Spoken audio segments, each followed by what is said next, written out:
it's. One or both? No, just one. capital Just one at a budget. time, huh? This was my good. There's a couple of things on the list which we're not gonna be hitting because Bonnie is on vacation with her children. So the list of absentee list, that was gonna come from Bonnie, so we'll wait on that. Because she's absent. She's absent, right, for the first time, actually. And the review of all meetings, that would be her again, so. And the vote when all meetings are all on there. Senator Patrick O'Connor, it's your lucky night. We went through 4 things that we couldn't reach right away. It's a very rare occurrence that happens. Usually I sit in these meetings 1.5 hours before I get called You'll up. be the first one up for us, and we asked Senator O'Connor to be here tonight to give us an oversight on grants for especially electric vehicles and charges, and also asked any other things would be such as seawalls and stuff like that, and we're very much interested. We'll probably meet with some of the people in each department, but the capital budget has never heard anything on it, and we'd like to, as electric has come and changed to electric, we like to be on top of things. Absolutely. So, Well, let the me floor ask- is yours.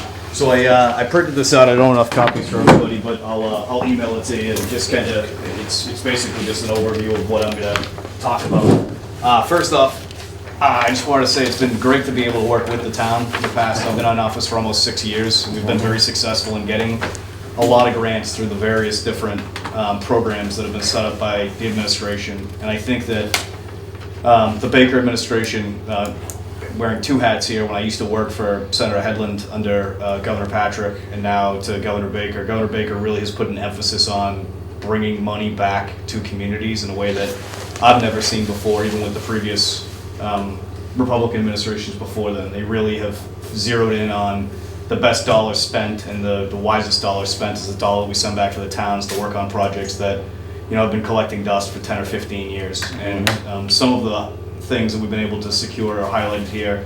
The Maritime Center that we have, seawall improvements, different things for, we just recently secured money for Ocean Bluff. So there's been some things that we've been able to work with the town and secure money on. What I wanted to do, just to give a full overview of what's going on, is kind of go through every one of the grant programs that the state offers and just kind of how we work together. It's not extensive because the administration recently put in place a thing called Community One Stop. And so all of the different grant programs that are offered by the Executive Office of Housing and Economic Development, Community Development, Mass Development, through DOT, have all been combined. And on the first page here, it goes through all of the grant programs that are included in this new Community One Stop program. Okay. And so Michael and the Board of Selectmen and yourself and other committees can get together and talk about what projects they want to put into this portal, in this Community One Stop portal. And so it's no longer that you're chasing down these grants that after they go through the review process, you may not qualify for one grant, but you qualified for another, and then you missed the deadline there, and all that's been eliminated now. Oh, that's great. It is. It's a really, in my opinion, a revolutionary thing for communities to be able to interact with the state. So how does it work when you send it into them? It seems to me that at that point it could be a lot of just push it all into one, and then people trying to get it back to the town with it. So what happens with that? Is it one person that's deciding all these things, or is... No, so we scaled up a lot of these departments to make this program work. And so the community would submit these through the Community One Stop portal, and then they would review the application, the project really, and see which sort of buckets the project might fall into. And so it might hit a bucket that we would never have known that it would qualified for, but we have these folks who have designed these grant programs with their team to look at all of these and say, yeah, it works with MassWorks. This works with one of the community revitalization initiatives that we have. And so rather than putting that onus on the community to go out and chase these grants, we're saying submit the projects to the state and have the state do the legwork of figuring out where it fits. And then we also know how frequently that the town has been submitting these. And so the state then prioritizes things by saying, all right, look, Marshfield's been submitting this project for the past 3 years. Let's try and find a way to make this work. Rather than some of these projects where you submit it and then, it doesn't fit in the capital needs the next year, so they don't submit it, and then it's submitted again in 3 years. The state's really trying to work with communities to try and get as much grant money back out to them. One more quick question. Sure. Are there any towns that have grant writers in their town hall as an employee? They do. I know that the town of Weymouth does, and it's not just a grant writing position. It's sort of it's in the mayor's office where they're sort of a liaison for a lot of different departments, but also under them is grant writing. I know that other communities have talked about it. I know that Marshfield had one for a period of time. Yeah, all of our people are trained, all of our departments. The police handle through the Department of Justice, all of their grants, harbor master, police, guns, handling of ammunition, stuff like that. And then Greg does all of the like beach nourishment and stuff like that. Bill Grafton does conservation-related grants. I do general stuff that doesn't fit into, like we do art grants or grants with the chamber in partnership of shared streets. DPW does grants for seawalls and all of that stuff to Rod Crockett Channel. So we have quite a few experts in town, and we do collect millions of dollars in grants. No, Marshfield's been great, and it's been great to work with. Mike DeMeo, for example, right? He's the king. He's the king of grants. We love Mike. Yeah, no, so Marshfield's been great, but there are communities that do it. A lot of them are bigger communities. Off the top of my head, I can't think of any one of the communities that I represent other than Weymouth, which is the biggest one that I represent, that also qualify for certain different federal grants where your population's above, I think it's 50,000. It opens up a different sort of funding mechanism for that community. So that's a lot of things they do, and I know that they try and fund the program through the grants that they receive too. It's whatever it is, the 3 or 5 or 10% administration you can sort of write into the grant. So I know what Weymouth does. And so all of the community one-stop, and I know that Michael's very familiar with this, is in there. So any of these projects that the capital budget committee is looking at, a lot of them are going to fall into this community one-stop now, because this is where the state wants to go in the future, which is taking this sort of chasing down these grants away from the towns and putting it on the state to get this done. And the state has really capable people who are able to work with the towns. Good. And there's other things too with community one stop where, and I'll move on to the next one, where if you don't qualify for one of these grants, the state's actually going to work with you to try and figure out if there are ways to have you qualify. Good. So we're looking to get as much money out as possible. Yeah, good. That's great. Next one, MSBA. I think that's very apparent. Marshfield's been successful in the past, not just in getting MSBA money for a new school, but also for repairs. They have 2 buckets of money that they give out every single year. The Mass Public Library Construction Program, we recently were successful in Norwell and Weymouth receiving money. They open up grant funding rounds approximately every 2 or 3 years, if that's something that the capital budget is looking at as far as library space. And then the next one is the one that I was asked to come here for, and that's the Mass EVIP Workplace and Fleet Charging Program. And so this is a relatively new program through DEP, where we've been successful in every single round to secure money for different communities. In Cohasset, we were able to secure money for electric vehicles. In Weymouth, we were able to secure money for electric vehicles. And then the recent round, we were able to work with the Hingham Municipal Light Plant and a couple other private providers to get charging stations put up inside of 3 different communities on the South Shore. And so this is one of the things that they're looking at to really make a push on in the future. Electric is here. If you watch the Super Bowl, every single car commercial that was on the Super Bowl was literally an electric vehicle.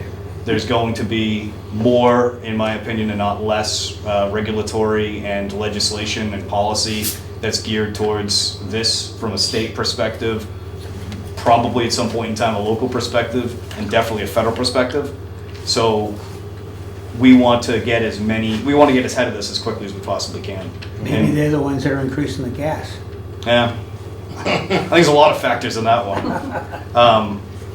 But so the South Shore got $344,000 in the last round. These are expensive, and I did, I posted on social media, and it's mixed reaction. There's obviously people who are very wedded in their, policy belief in electric versus, combustion.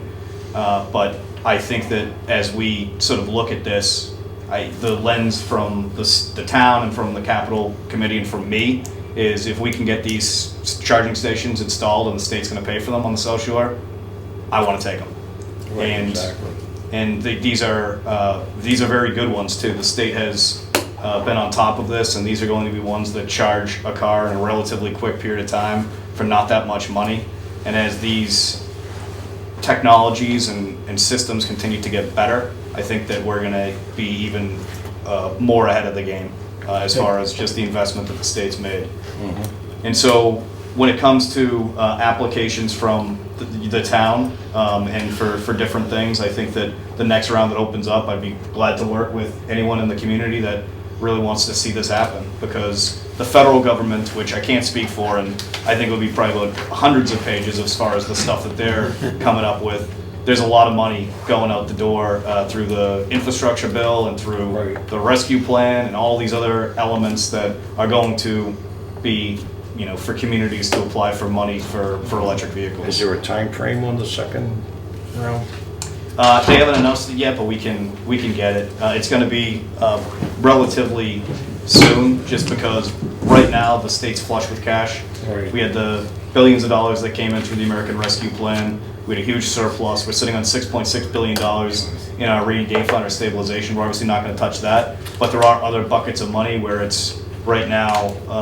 The governor and the people who write the budgets are looking for ideas as far as how to spend the money, and we haven't spent a lot of the ARPA money yet. We've probably spent about 30% of it, and of those 30%, I would say that the allocation component of that was more, we want to invest in this, we want to invest in this, we want to invest in this, but those programs and grants haven't actually started up yet. When it comes to water infrastructure, PFAS remediation, different transportation and infrastructure things that we want to do from the state level, we allocated the money, but they haven't spent it yet.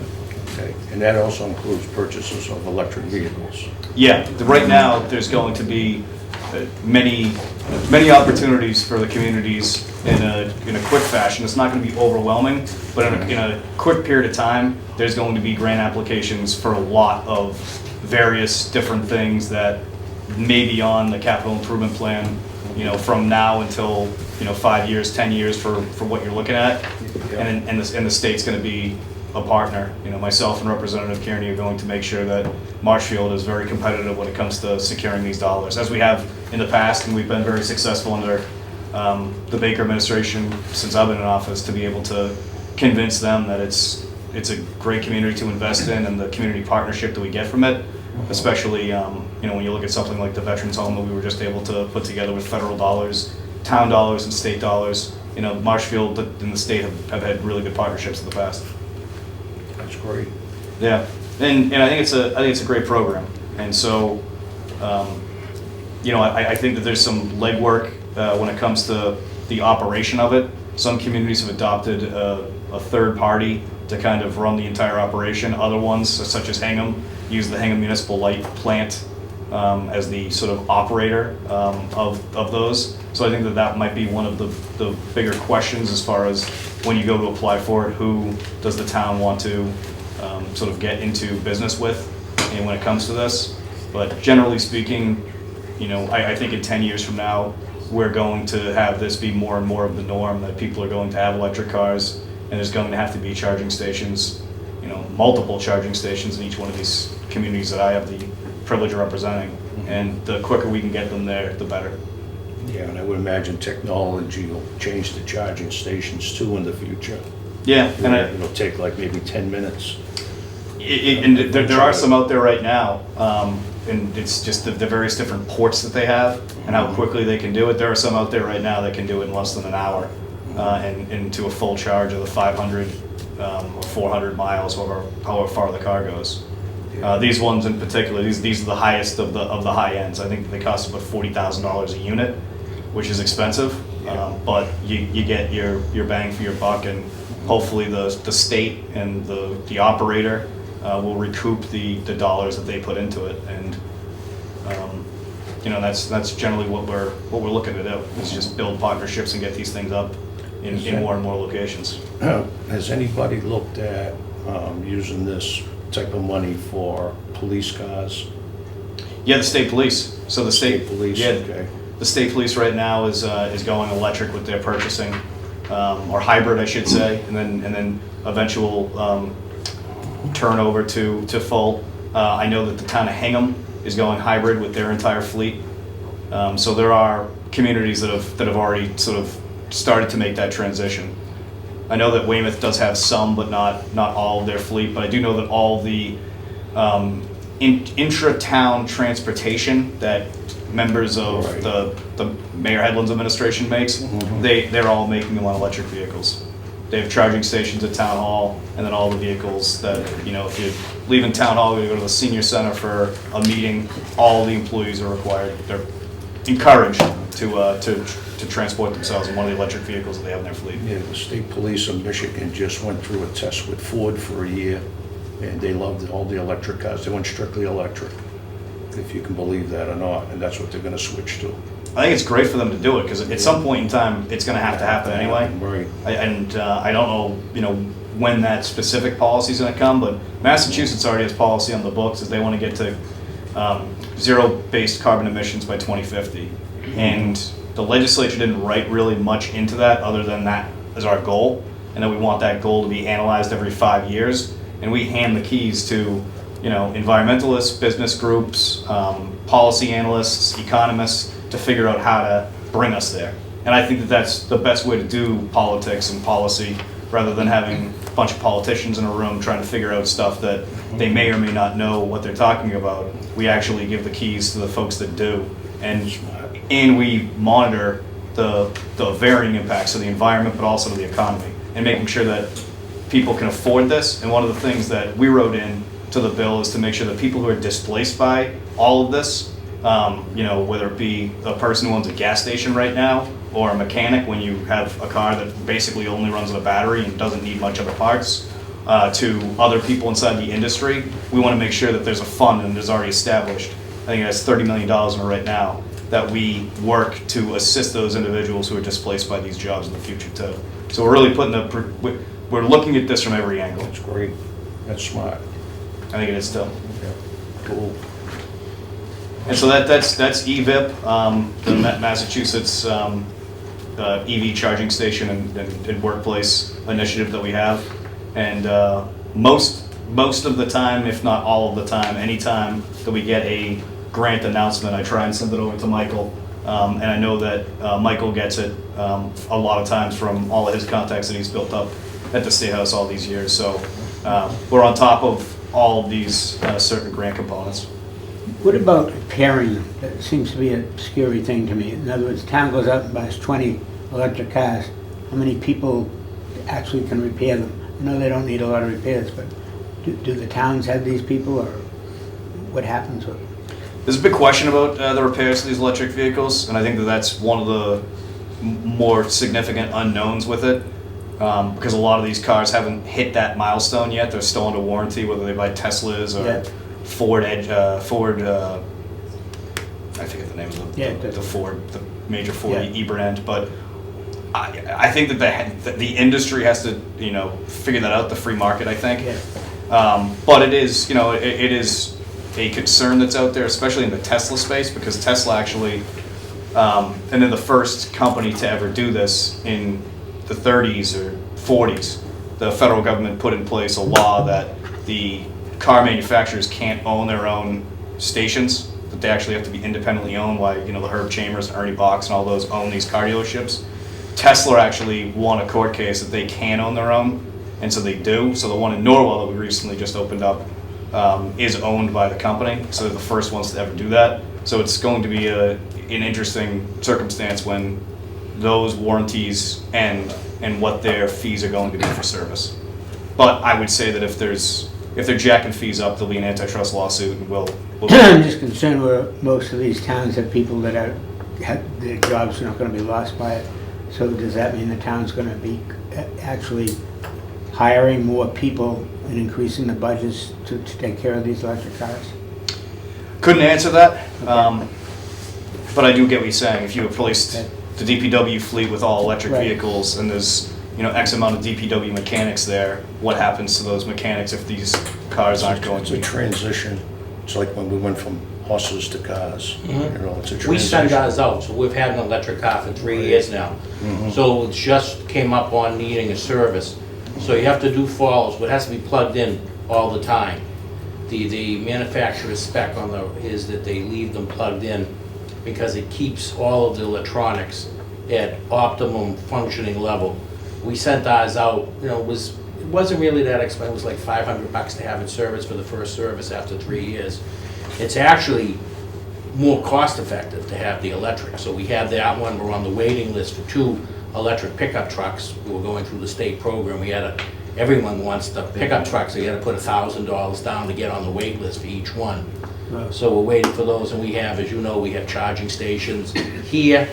We'll have charging stations at the senior center, police station, DPW facility, and we're looking to put one down at the library also. It's awesome. And those are the ones that we can charge. The one here, because we got it from a Green Community Grant, it's free at the moment. But now, we've had it for over 3 years, we can convert to charging.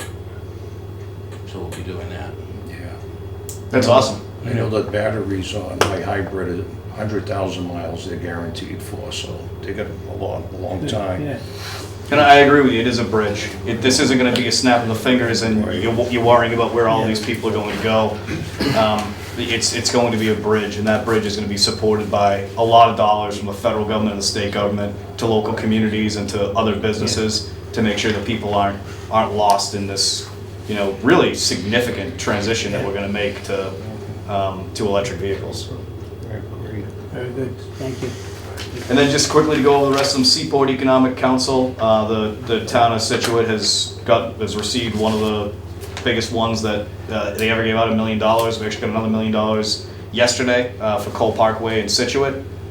This has been something that only 78 communities can apply for, so you have to have oceanfront in order to be able to apply for these. And the town's been incredibly successful with that. And the dam and seawall repair grants, this program was actually created by Jim Cantwell.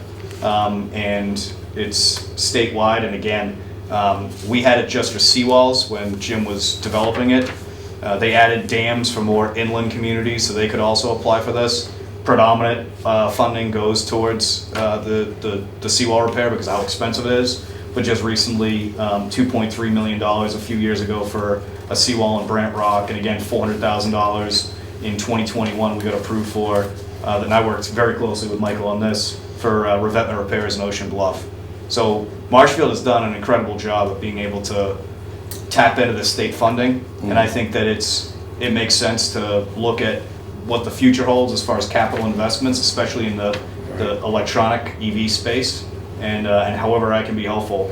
In addition to just kind of giving an overview like this, please let me know. And then the community one-stop thing as well, if there's ever a time that you wanted to work with Michael and bring somebody from the state to the committee to talk about, specifically, more in depth about the community one-stop. I know that they've offered that up to me to go to any single one of their communities and talk about it. It's great. Yeah, and anytime too, if there's ever a grant that the town's not successful at or that the town needs more information on, the state's been very good to sit down with communities and tell them what was wrong with their application and try to walk them through a way to see that application be successful and approved. As I said, we're looking, some of these programs that we have, we put $25 million in the program and we only expend $18 million of it because of either not enough communities applied for it or some communities got kicked out because of whatever reason. And that leftover money doesn't go back to the general fund until the end of the year. And most of those times we just send it back and re-up that grant program. But we want to see communities succeed in being able to get as much money as they possibly can from the state. That's great. Well, we really appreciate the information, and appreciate you coming here and letting us all know about all these programs. And I can see the transition coming in Marshfield for the electric. It'll be here sooner than later, that's for sure. And I also think the governor said 2035, you need to be electric on your vehicle, so it'll be interesting to see what happens in the future, but I really appreciate your time, and I thank you for coming down. No, happy to. And just one other point too, and to agree with you entirely on what you said, but also the private sector is going to be the one that really demands, and sets the pace of this. There's already car companies right now, and off the top of my head, I can't remember which ones they are, but they've already said they're going to stop making combustion engine cars in 2030. So there's the transition's happening even at the private sector level, because they see this as very beneficial. And if consumers are out there and they want them, as Michael said, I mean, the delays that everyone has in this crazy supply chain stuff that we're going through right now, the list just keeps on growing bigger and bigger and bigger. And if consumers continue that demand and the supply is not there, the private sector is going to sweep in and make sure that the supply is produced, and that that they also reap as much financial reward as possible from this. I went over to Ford to look to buy a new car, hybrid, was 20 weeks because of no chips. Yeah. Which is crazy, 20 weeks. 16 weeks for a regular car, 20 weeks for a hybrid. That's crazy. It's nuts. And I know that Mitsubishi's opening up a chip factory. They announced that in the next couple of years, but Yeah. But it's going to be interesting, and obviously geopolitics playing a role now with what's going on in Russia and Ukraine. It's going to be interesting to see how all of that sort of impacts us here at the South Shore. But I know that the governor has people that are looking into every angle of how this might affect us and how we can get past it. Great. Awesome. Well, I thank you, gentlemen, for having me. And I'll leave this with you as well. Great job. Great. Thanks. Just make a comment, Patrick, I want to thank you for your help with the seawall stuff, and we'll actually be meeting tomorrow with the residents of Ocean Bluff on our first meeting with the design. Nice. So we'll have we picked what we need to do there now. We'll have a preliminary design for them to review. So we have a Zoom meeting scheduled with them tomorrow. It's awesome. Where's that, Tom? That's for the Ocean Bluff. Or where's the meeting? The meeting's a Zoom meeting. Okay. So the consultant is putting it on. If anyone wants to get on it, I can send you the link. Awesome. Thanks, everybody. Thank you. Thank you for everything, of course. See you guys. Nice to see you. Thank you. Thank you. See you. All right. The next item Oh, thanks. is, we wanted to go over the Water Enterprise Fund See you guys. and the rates that are currently out there.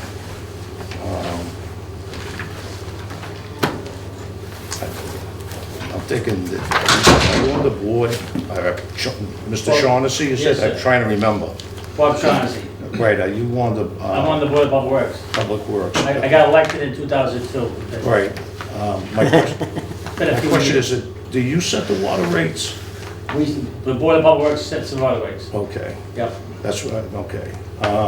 Water, sewer, and trash. Okay, and one of the questions I wanted to ask you is, we've been having water rate increases, I don't know, last year maybe not, but pretty much like 3 years in a row, I believe.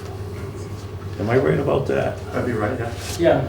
So, in order... Sewer's more than water, though. Right, Trash has been pretty stable. Yeah. It was, for a while, it went down, for like maybe 10 years, it went down. Then the recycling market dropped right out. So then okay, we went to the one barrel, okay. and then we had to, commingle it. So now we had to start paying for the recycling at a lower rate. And, trash has been going up more than the water or sewer. But, yeah, it has been going up. So, my question is, when we're spending money out of the enterprise funds to those various accounts, are we, in sense, making an increase because we're spending out of that account? That's Too what- much money? Right, what we've done over the years is something on the board, we've replaced most of the tanks. We've put a new well system in. We've augmented our water supply. And we're going to, because of the planning board changes, we're going to get hammered with a greater demand. So it's a good thing we did do that. And now we're looking at, upgrading the master plan to determine, do we have enough supply in the future? If they do all the build outs that they want to do in the planning board. So we're trying to always stay one step ahead of what's really happening on the street. And myself and Dave Carrier, who was former superintendent, Tom Reynolds, we have a good planning component, not just from an engineering standpoint, but from a financial standpoint also. So we're looking at it that we don't want to have the rates go up like a peak. We have it more gradual, because if you have it at peak, then it really hurts everybody. But if it's a gradual, it's more timely. And plus, we're also we're doing the billing system change. Dan, we're changing the billing system from. We're hoping when we go to units, we'll be going from a biannual to a quarterly. But on top of what Mr. Shaughnessy was saying is usage is also going down. People are being more conservative. So they're using less water, but the infrastructure still costs the same to upkeep. So that's why you might see an increase. I would have thought they would be using more water since they've been all at home with COVID. No, there was the a last huge couple of bump years. during COVID. Yeah. Since COVID, when that slowed down the following billing cycle, it's been Yeah. increasing every billing cycle. Really? Yeah. But that fluctuates year to year. But what we're really looking at from a board level is what's going to happen 5 years, 10 years, 15 years, Okay. and make sure that the infrastructure is there, make sure that the water supply is there against what the demand is for high density housing and the big 40B developments up by Roach Brothers. I mean, that's a huge demand of the water supply. We're getting paid for it though, right? Well, the thing is, we have to have the water. No, I know, but I'm just saying, we get paid for the Oh, water. yes, we do, but we have to have the water. Have we ever lowered the rates, the water rates ever, that you can know of? I mean, if you got $4 or $5 billion in there, would you say, we're gonna knock your rate down by $2? And Yeah, if we had $4 or $5 million in retained earnings, but we don't. We're lucky we are over $1 million. Yeah, but I just, the answer to my question was, can you ever remember in your time there? And can I remember that the only rate that we changed was the trash rate, because we went to pay as you throw, and we gave the people in the town an option of stay the way we were current, or go with one barrel and recycle. And doing that, we cut the rate almost $100 per household per year. I mean, we were going looking at $400 a household. We went down to like $250 the That's first year, pay as you throw. And when people look at the rates, they're really looking at the water, sewer, and trash rate, and it's all co-mingled. So really, you can't tell. But what we did do also is we took the rate structure for water and put it in a conservative rate. So if someone is 1 or 2 people living in a house, and they're only using less than, how many gallons is it? So it breaks down at like 15,000, 35,000. Yeah, so if they're like, the low users, they're only paying half of what somebody would normally be if they're like a 50 or 100,000 gallon per year rate. So, if you're conserving, you're paying less. So we're looking at those people who are either empty nesters or people who are living in their houses and they don't have a lot of demands. They're not paying a lot. It's the people who have Irrigation. beautiful lawns in a drought. They're paying. I mean, they gotta have green grass because they gotta have a lot of money to pay for it. And they're the ones paying the bill. Because their rate is almost twice or 3 times what the normal rate is. Okay. Just that incremental water piece. What do But we we get? also have to be careful when we raise the water because it directly affects the sewer rate, and there's only a third of the town on the sewer. So when we raise the water rate, it exponentially raises the sewer rate for those individuals. Now, down that part of the south. So tell me, what about the water that we sell to Duxbury? How much do we take in from that? Would be the same as, Same rates as we charge our residents. If I might be, under the DPU's regulations, you have to have rate equity when you're selling to an adjacent town.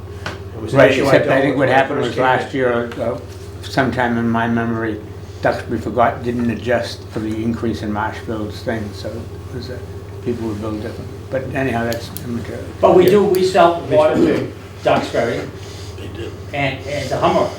So it's Freetown and Plymouth Pembroke. They pay. What, my question is, what signal do you get? What is it that makes you have to raise these rates, particularly the water rate, I'm thinking right now? If the enterprise fund has X amount of dollars in it, are you trying to put the money back into that enterprise fund to a certain level? Is there a dollar level that you go to? We like to keep them at around $1 million. Water was always a little bit higher, then it was wastewater, and then it was trash, and what we like to keep for balances. It's for catastrophic, something catastrophic were to happen, we have that money in there to repair it. Right. We use that money annually to offset the rates, also close to $500,000. So we take that to offset increasing the rates Right. every year. right, so we're not there to make money, but we're there to make sure that there's money there to fund the system. So we base it on the salaries, the expenses, Okay. debt service, capital expenditures, and then, like Tom said, a number to offset the rates, to keep we put money out of retained earnings to keep the rates a little bit lower. So back in 2007, I was on the board. Jeb Deloach was superintendent. I think it was 2006, maybe 2006. 2007, July 1, he was gone. Yeah, so maybe 2006.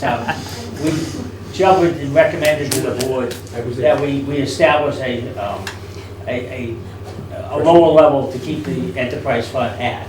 So we voted $1 million for water, sewer, I think $500,000 for trash. And that's our safety net, because we looked at Situate, they had a problem with trash and water, and they had this major spike one year, and we said, we're not gonna deal with that. What we're gonna do is we're gonna have a buffer, so at least it will carry us, if we did get a spike, that the people would adjust it, and then we would inform that, but so that we're not hitting the taxpayer, the ratepayer. To that, and we're constantly watching the rates and the indirect costs on the water supply, what we pay back to the town, and the offsets for the various things for the schools and the police and snow plowing and all that stuff, for which we work with Michael on the financial team to make sure that we have rate equity. So no one gets. So we're trying to be fair. We're trying to do good financial management, planning. And forecasting of what's going to happen in the future. And one of the purposes of the retained earnings also is, to be there for the money that you have to front for capital projects, if you're going out for borrowing and the like. Well, that's where I'm driving at, secretly driving to that point, but. Well, I mean, and the issue is, you have in Marshfield a fair amount of aging infrastructure in the water system, in particular within the piping system.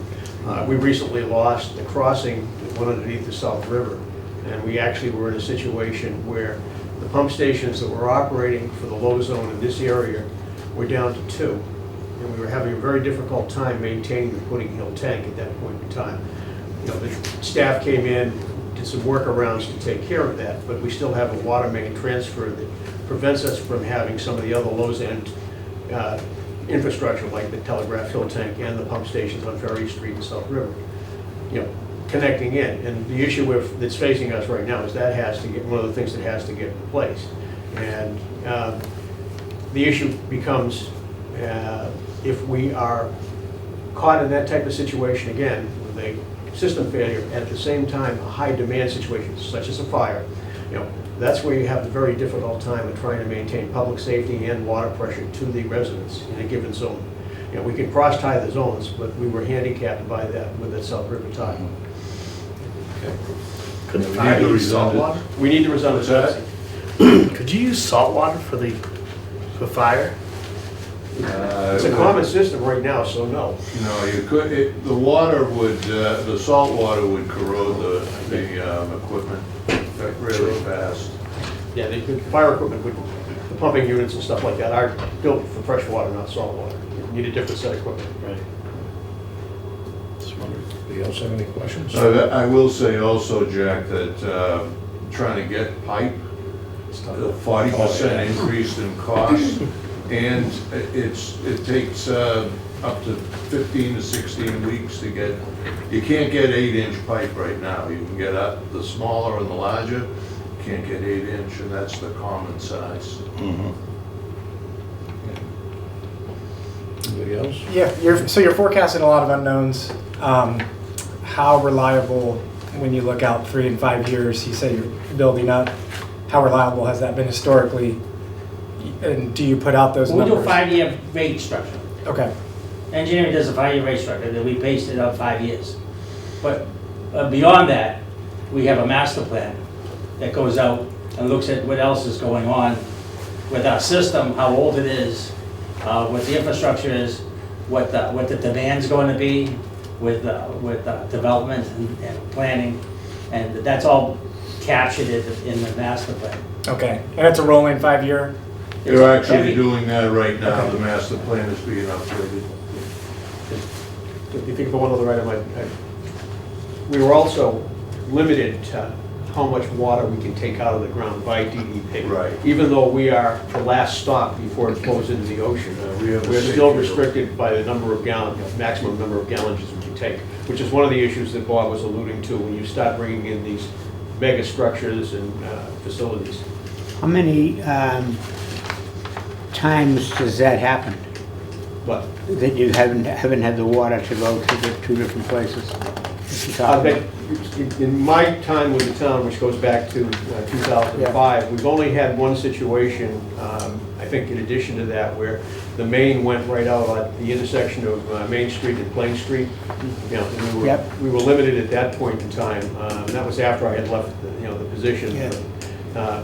We usually get a work around it, and the guys are usually very quick to get it. Obviously, the one going Yeah. into the South River. No, is they do a good job. They do a great job.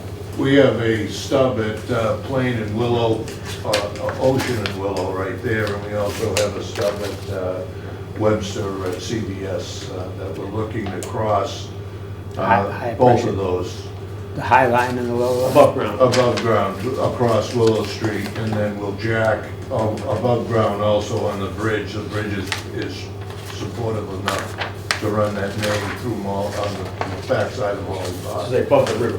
We'll be back underground on either side. Good.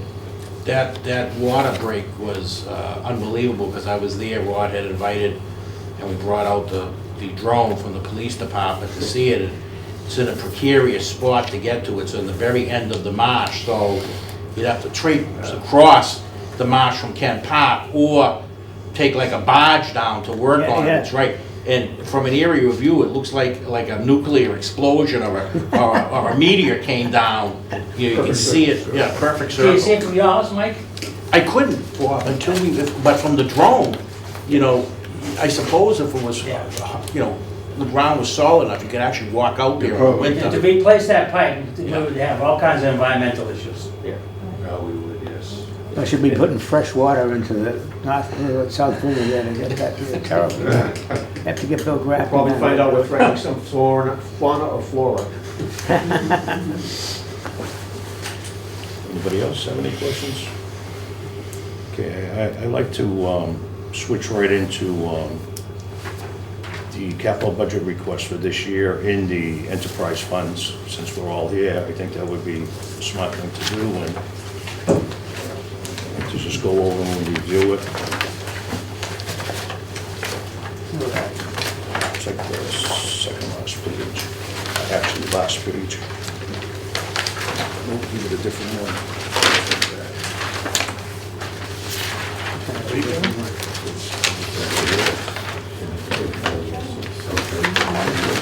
Can't see what it's right now, yeah, this one.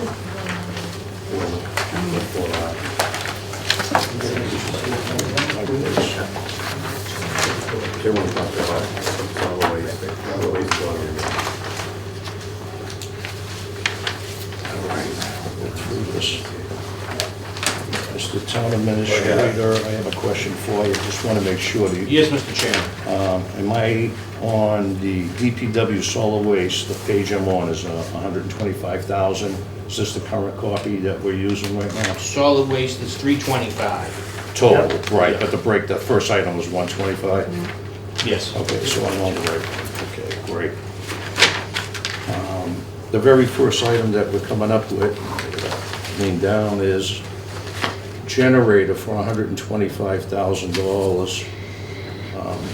Tom, on the solid waste request. Yes. And can you inform us what that is? That is to install a new generator. There currently isn't one up there. And we're gonna put a new generator up there, so if the power goes out. Where's the where? Because it doesn't say here. I don't see it anyways. At the That's the recycling transfer center. station. Oh, on Ferry okay. Street. Yeah, in the description, it states that the request is to install a new generator. I actually have to install two at the transfer station to provide power to the facility during emergency, including the scale house. So it gives us redundancy with power. If there's an outage, we can keep the place running and open. Mr. Chairman, this is an important thing for the DPW. About 6 weeks ago, we were notified by Eversource that they're gonna start, there's a potential that they may have to do 4 to 6 hours of, in the summer you would call it a brownout, I don't know if you call it a whiteout because it's winter, but they're actually selectively may have to, with the shutdown of the Pilgrim Nuclear Power Plant, with the massive drain on electricity, they don't have the equipment in place right now. And it's one of the things everyone's talking about, we're going electric. They can't handle what we have now. They've notified us, and we had a meeting, that they may have to do 4 to 6 hours, shutting everything down by communities. Now, they only do it 4 to 6, and that's not big, but something like that, that's where the generators are gonna be important to run those vital systems. Yes. Mike, what I didn't understand, one of the comments that he made was that the cars have to be plugged in overnight. What happens if you go to somebody's house and you're staying there for a vacation or something? Then your battery will eventually die. That's one of the problems with the police vehicles. As you know, the police vehicles are on Yeah, right. 24 hours. We don't have extra vehicles, so the offices at night all have theirs, and you have to keep them running. That's the problem, is that they run down. Now, as you heard from the senator, depending on the charging out here, you can charge a car in less than an hour. So this is like a medium grade. If you go out and you spend $120,000 on one of those Teslas, you can buy the home charger where you can charge your car in like 20 minutes. But those are expensive. Those are more expensive. How do they charge them now? I mean, if you go buy one, what do You have to have a charger put in your house, so that's an added cost. You have to buy the home kit charger, and then you have to look for places when you go out. Now, when you're traveling, you're going across the United States, 90, which I think is the upper road, and I've never traveled. Yes, it is. Yeah, thank you. And I've only traveled out as far as like the New York, almost into Ohio, and they have charging stations all along those roads. If you go into rural America with an electric car, that's problematic. You're dead. Right, You're there forever. that's Yeah, correct. there- if I might add, Yes. With the extension cord. But there's something that we need to look into that, from a DPW standpoint, whenever we have a backup generator, and that is, typically, you were being paid, if you could, as a load reducer, if you had an emergency generator during times of high demand when they came down. Normally, that's not something you typically want to do with an emergency generator if it results in too much operation, because you want it when you're completely without power. But it is something to be looked into as a What load happens if reducer. I'm sorry, go ahead. I didn't mean to interrupt you. I'm sorry? I didn't mean to interrupt you. Go ahead. Okay, but basically, we can look into that market to see if that, that lets us bring a generator on at a time when there's very high cost and demand and reduce our cost. Now, if we're in a fixed cost situation on our supplier, there's no real economic gain to us. All the economic gain falls to the utility, in which case I don't want to subsidize them. Also with the charges, they offer, I know the municipal light departments offer incentives to charge in off-peak hours. So if there's gonna be brownouts with the investor-owned, you know, are they gonna allow you to charge a car in a peak hour? So that's something to consider also. What about us, though? I mean, let's say we have 20 in the vehicle list of cars and trucks that we have. Let's say we have 20 of them, how many outlets do we have to charge them with? Do they have to be done at night, or do some of the guys take them home at night? Well, we park, the ones we have now are out in the parking lot overnight, plugged in here. Right. Eight down to the garage. But in the new garage, we'll have 2 charging stations there. There'll be charging stations at the new police and new council on aging buildings also. I see the future of the road charging the car. Yeah. Really, I really do. Rural See the America, that's road. where to get You into know how it. you charge your cell phone, you put it over Called the the thing? train.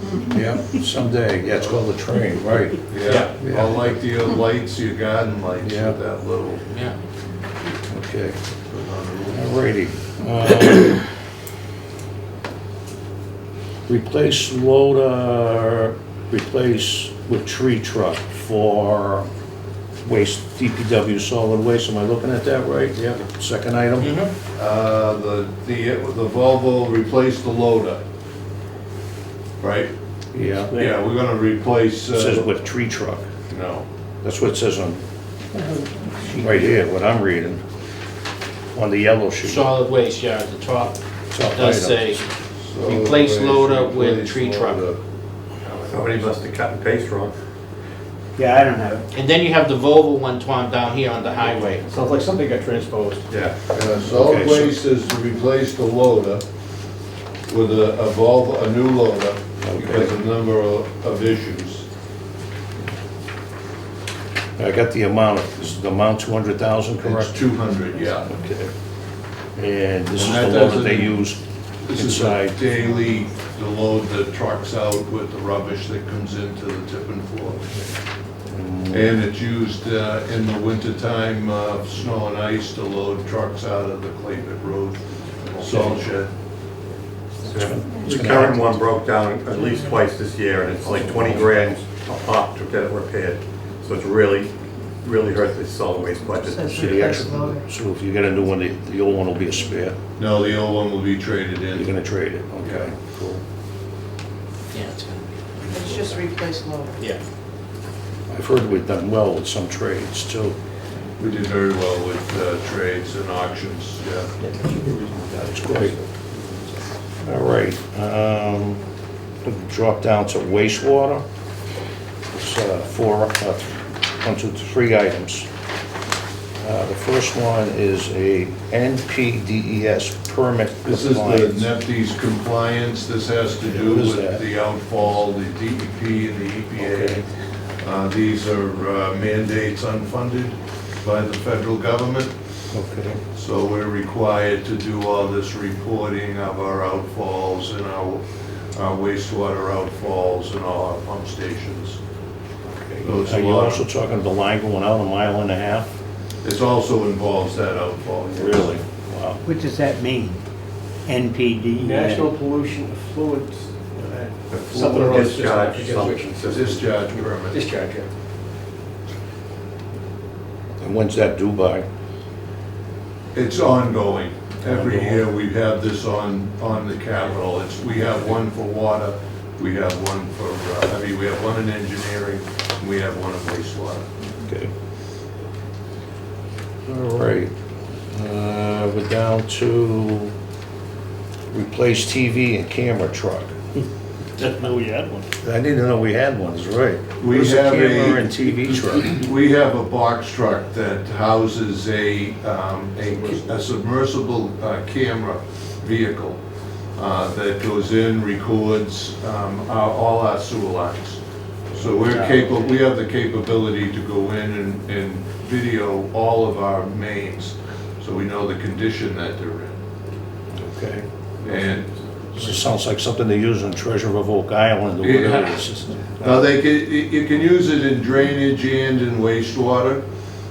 So, but it's primarily used in wastewater. Okay. And that is, Is it remote control or is it? It's all it's gonna remote be control, it's on cables, you can track it. how long have we been using it? We've had it probably for about 15 or more years. It's been, that technology was around back Oh, yeah. then? Oh, yeah, we had it when I stepped into the engineering staff back So, in I would 2005. imagine there's gonna be such an Didn't improvement. we have, It's very much so, the clarity and everything now, the tracking on the machine itself to transverse through the pipes has improved. Some of it is actually Bluetooth. But in order to retrieve that piece of equipment, you want at least a line on it to bring it back to you, so. Yeah. But it's really quite a tool to have and to be able to inspect your pipes. Tom, didn't we have one at one time that did the water that way?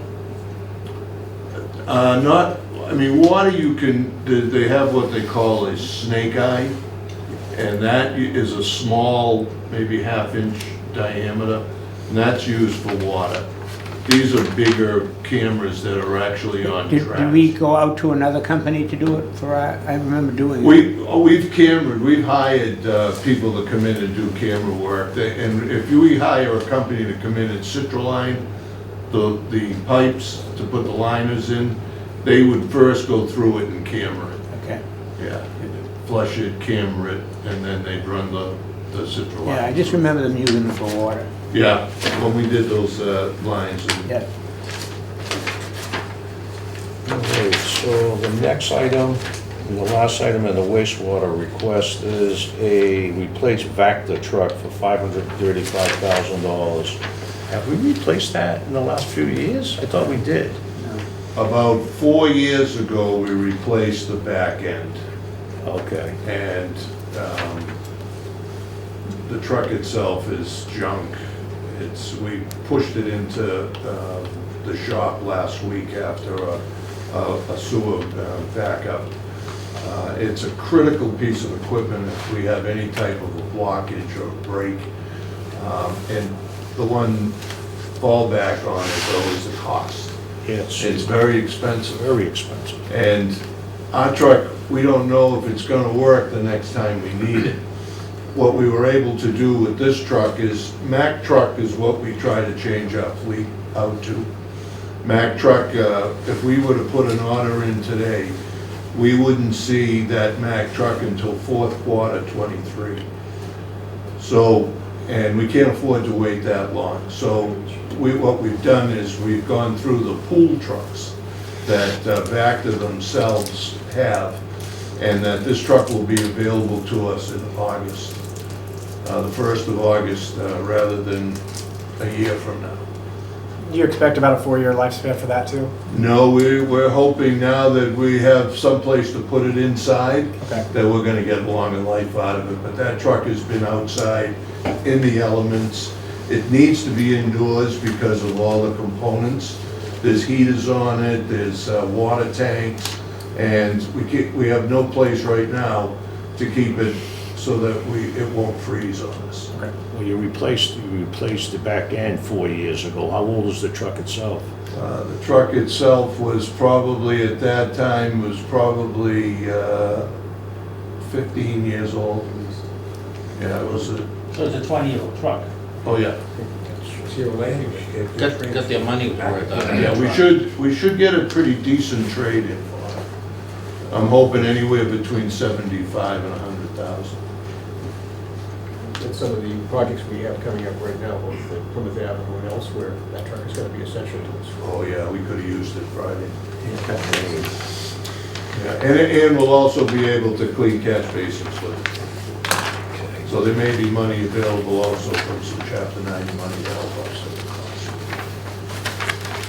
Is Chapter 90 money going up?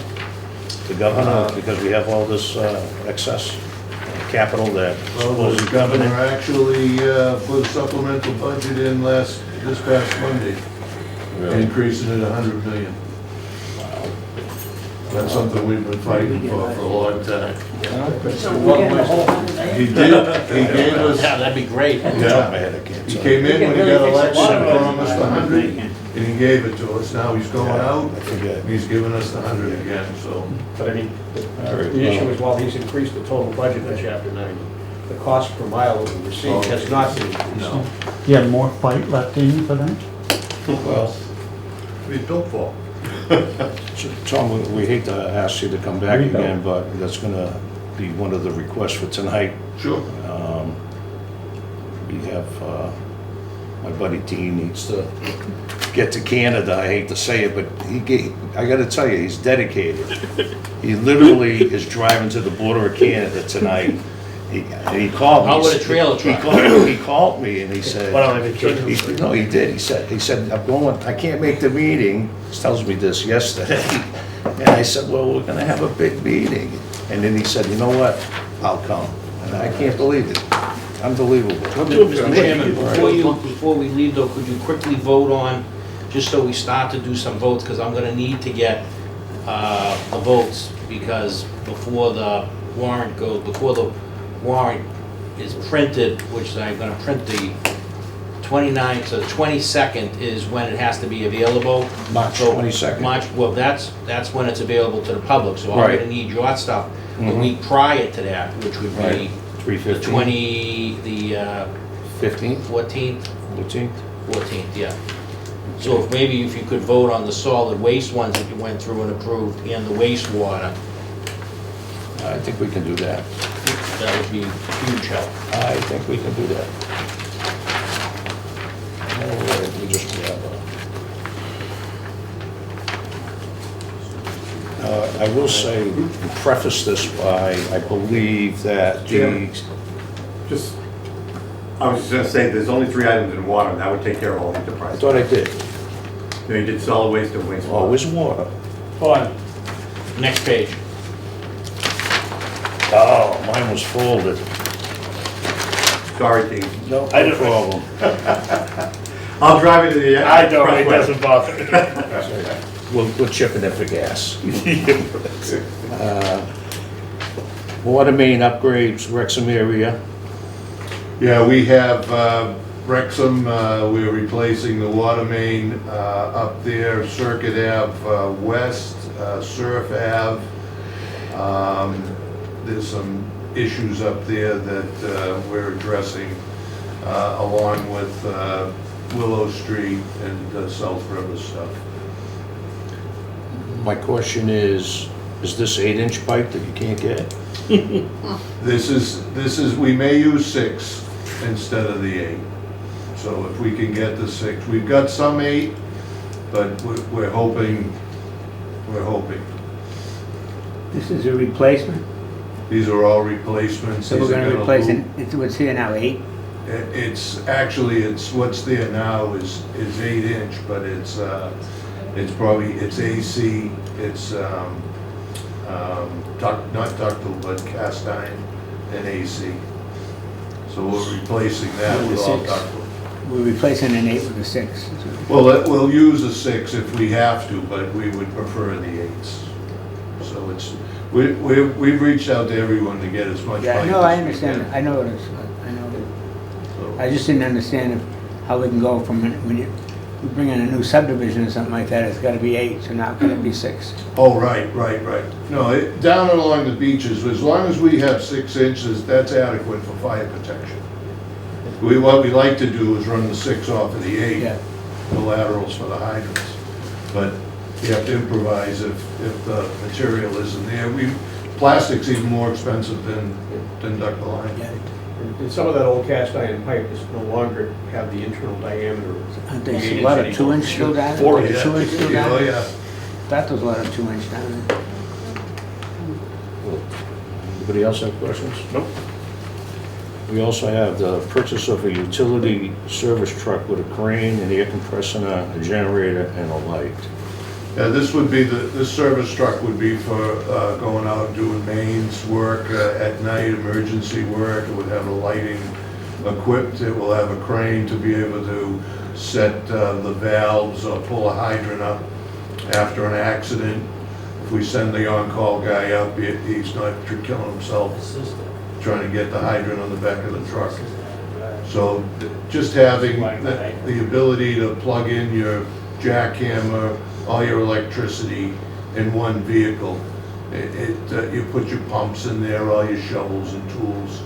So that truck will go out to every main break, any job that's being done, replacing a service, replacing any mains, hydrants, that truck will be utilized for that. Yeah, it saves from sending another And the piece. last item is replace truck number 184 with a Chevy 2500 4x4 utility body and plow. Those are the trucks that we routinely change over after so many years. That one there is a, I think, 2012 we're replacing. Okay.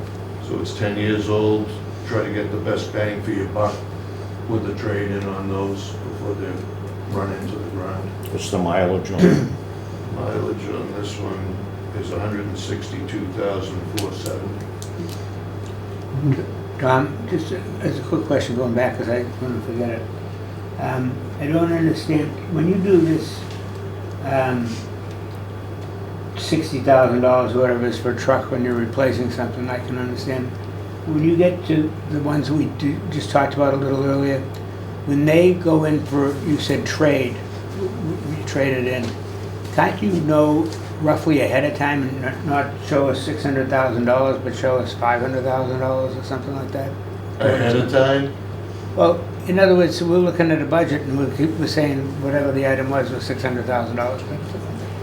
Right, what I do is, when I go out and get prices, I get prices based on the vehicle itself with no trade-in. I like to get an extended warranty. Yep. That costs a little extra, but down the road it benefits us. But that's, we try to change them over periodically.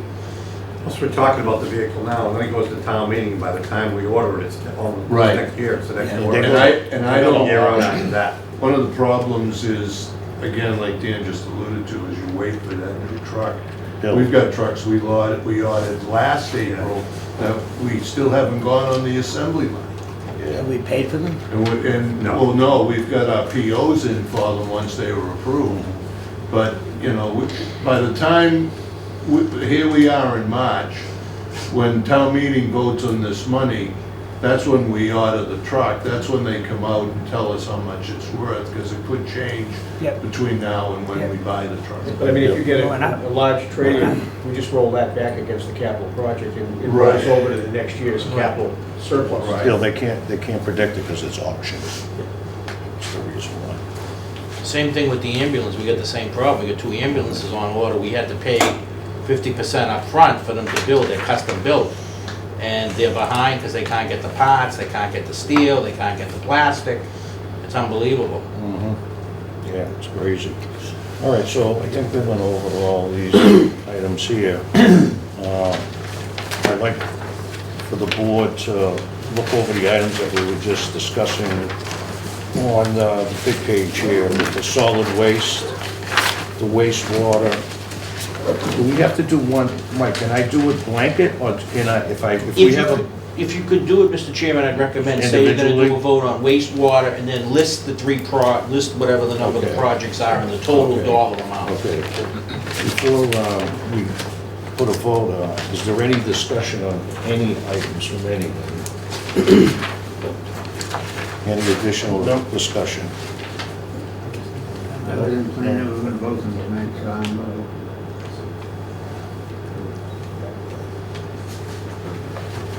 We're on Yeah. the same items. 125, is that the 125? Yeah, the 125 and the Okay. 200 for the generator. All right, so hearing that there is no questions, I want to take to vote the DPW solid waste request, which it totals $325,000. I'll say it real quick, which is the generator for $125,000 and to replace the loader for $200,000. All those in favor? Aye. Aye. And the next is the wastewater department. And the first items, 1, 2, 3, totaling $810,000. First item is the NPDES permit compliance for $100,000. Replace the TV and camera truck on 57 for $175,000. And replace the Vector truck for $535,000. Any discussion? All those in favor? Aye. Aye. And the third item is from the water department. And the request of $835,000. And the first item is the water main upgrades for Circuit, Surf Ave, and Willow Street, etc. $600,000. Purchase of a utility surface truck with crane, air compressor, generator, and light for $175,000. And replace truck number 184, Chevy 2500 4x4 utility body and plow for $60,000. Excuse me. Any Chairman? discussion? Actually, that number should be 70,000 on that last item. Not 60. It should be 70. Okay, I did send in 60, that should have been 70. Sorry about that. Okay. All right, so I'm gonna replace 184 with Chevy 2500 4x4 utility and plow for $70,000. For a total of 845. For a total of $845, correct. All those in favor? Aye. Aye, thank you. All right. Seeing that.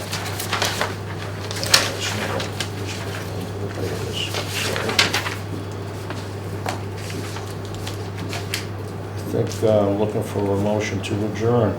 Make a motion, we adjourn. Second. All those in favor? Aye. Aye. Thank you, gentlemen. Thank you. Thank you. Thank you, Mr. Town Thank you. Administrator. Thank you, Thank you, Barry. everyone. Good work. I didn't think you'd have charts with all these, you know, life expectancies of their vehicles and equipment. You know, so that you could, how many years has we had this? I'll talk to you tomorrow. I'm just puzzled. I think they do have that before they do it.